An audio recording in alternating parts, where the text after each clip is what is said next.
Hola estimados alumnos, bienvenidos a un nuevo video de máquinas eléctricas y automatismos. Hoy vamos a ver los temas correspondientes a la etapa número 7 y número 8.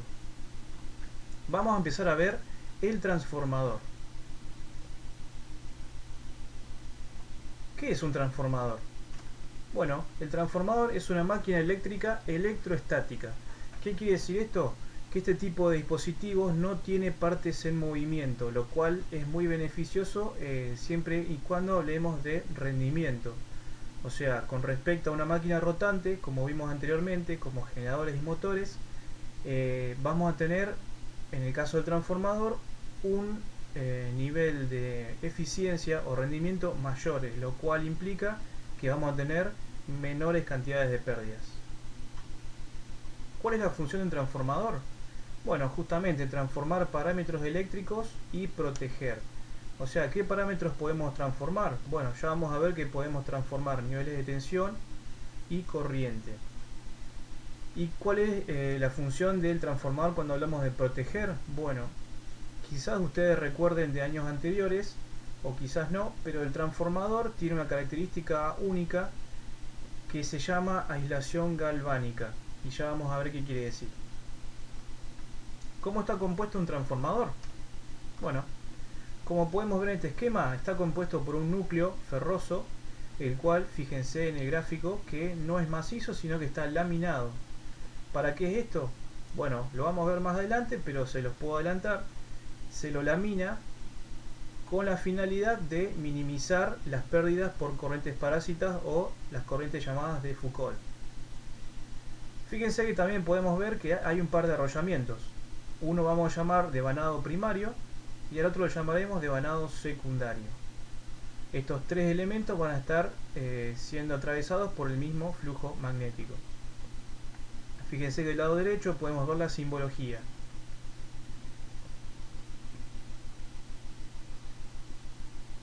Bueno, ahí tenemos un esquemita agregándole algunos valores numéricos para que vayamos viendo cómo es que funciona un transformador.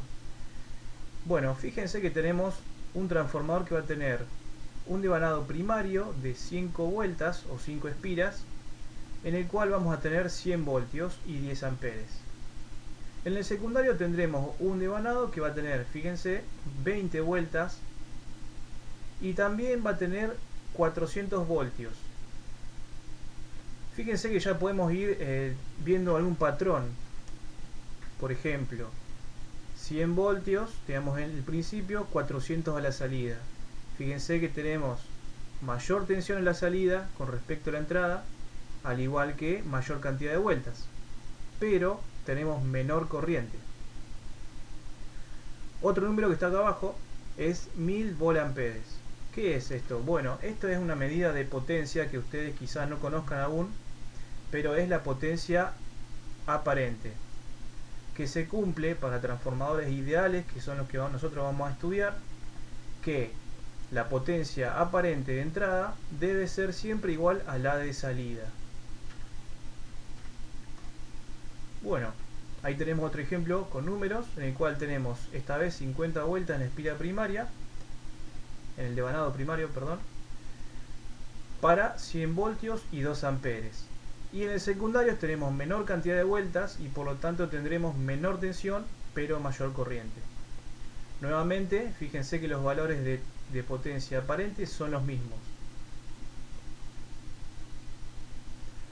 Ahí tenemos un gráfico de un transformador clásico o estándar, en el cual podemos ver, fíjense que lo principal es la cuba del transformador, en el cual va a estar sumergido el núcleo y los devanados. ¿Y por qué digo sumergido? Bueno, generalmente estos transformadores están refrigerados y aislados con aceite. ¿Qué quiere decir esto? Que la cuba está totalmente llena de aceite.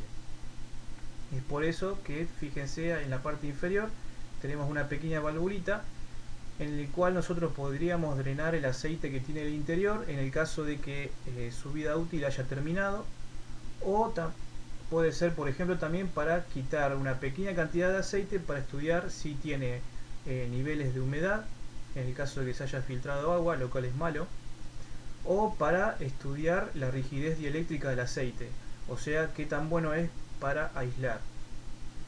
Por fuera podemos ver en la parte superior los bornes de entrada y de salida del transformador, y fíjense que hay una diferencia importante de tamaños. ¿Por qué? Bueno, porque evidentemente tendremos una entrada que va a ser de alta tensión y una salida que será de baja tensión con respecto a la entrada, ¿no? El tamaño de estos elementos de color marrón, que son aisladores, va a depender del nivel de tensión con el que esté trabajando el transformador, para evitar que se produzcan arcos eléctricos a la masa del transformador, o sea, a la cuba. Este elemento grande que está en la parte superior se llama contenedor de expansión. ¿Para qué se utiliza esto? Bueno, el transformador está sometido a diferencias de temperatura que pueden ser propias del funcionamiento de la máquina o puede ser por la temperatura ambiente, invierno, verano, por ejemplo, en el cual las temperaturas oscilan en valores muy grandes y por lo tanto produce que el aceite se contraiga o se expanda. Bueno, este elemento en la parte superior permite que el aceite se pueda expandir o contraer libremente sin dañar la estructura del transformador. Bueno, este elemento dijimos, lo repito porque no me salía la palabra, se llama tanque de expansión. Y fíjense que está unido a la cuba a través de esta cañería, que es por donde el aceite circulará. Bueno, ¿cuáles son los parámetros fundamentales de un transformador? Bueno, tenemos que saber que hay parámetros del lado primario y del lado secundario. Vamos a tener valores de tensión primaria y valores de tensión secundarias. Como ustedes saben, se miden en voltios. Tendremos corriente de primario y secundario en amperes, número de espiras del devanado primario y secundario, potencia activa de primario y secundario, que se mide en watts, y potencia aparente de primario y secundario, que se mide en volt amperes, que ya dijimos que el de entrada debe ser siempre igual al de salida. No así sucede con la potencia activa, que no será igual la de entrada con respecto a la de salida, y ya veremos por qué. Bueno, es posible que estas potencias que nombré recién les hayan confundido, porque quizás no lo han visto en electrotecnia aún. Así que vamos a hacer un pequeño repaso de estas potencias. Como ustedes saben, hay dos tipos de corriente, continua y alterna. Hasta ahora hemos trabajado en corriente continua haciendo cálculos en los cuales hemos utilizado la potencia, que se calculaba haciendo V por I. En corriente alterna resulta que tenemos tres tipos de potencia. Vamos a tener la potencia aparente, que también se calcula haciendo V por I, pero se mide en volt ampere. Vamos a tener la potencia activa, que se calcula haciendo V por I, agregándole un coseno de phi, se mide en watts. Y una potencia reactiva, que se calcula haciendo V por I, pero por el seno de phi, se mide en volt ampere reactivos. Este último que nombré nosotros no lo vamos a utilizar, así que no se preocupen por esto. Sin embargo, se los comento para que sepan que existe. ¿Cómo están relacionadas estas tres potencias? Bueno, existe lo que se llama un triángulo de potencias, en donde vamos a tener un eje vertical y un eje horizontal. En el eje horizontal vamos a tener el vector de la potencia activa, que es la potencia disipada en los elementos resistivos de la máquina.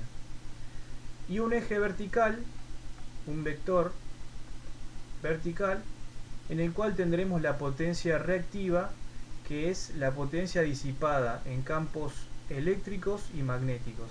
O sea, estamos hablando de la potencia disipada en los elementos inductivos y capacitivos.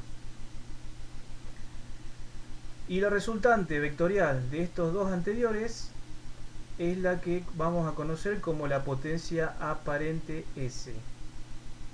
Fíjense que la amplitud entre la potencia activa y la potencia aparente es el ángulo phi, que vamos a usar en los cálculos. O sea que estas fórmulas son las expresiones trigonométricas de cálculo para este cateto que es el adyacente y este que es el cateto opuesto de este triángulo rectángulo. Bueno, tenemos por otro lado un parámetro muy importante en el transformador que se llama relación de transformación. Dependiendo de la bibliografía, ustedes lo van a poder ver con diferentes letras. Nosotros lo vamos a trabajar con la letra A. Esta relación de transformación es muy útil porque fíjense que relaciona varios parámetros del transformador. 6 parámetros relaciona. Y establece que la relación entre la tensión primaria y la tensión secundaria va a ser igual a la relación entre el número de espiras del devanado primario sobre el secundario, y asimismo también es igual a la relación entre la corriente del secundario dividido la corriente del primario. Vamos a tener rendimiento, que ya lo conocemos, nada más que en el caso de un transformador nuestra potencia de salida va a ser la potencia del secundario y la de entrada la potencia del primario. Factor de potencia, ya lo nombramos anteriormente, es el coseno del ángulo que se produce entre el vector de potencia y el vector de potencia aparente. Y la potencia perdida durante el acto de transformar se calculará haciendo la diferencia entre la potencia de entrada y la potencia de salida. Siempre hablando de potencias activas, ¿no?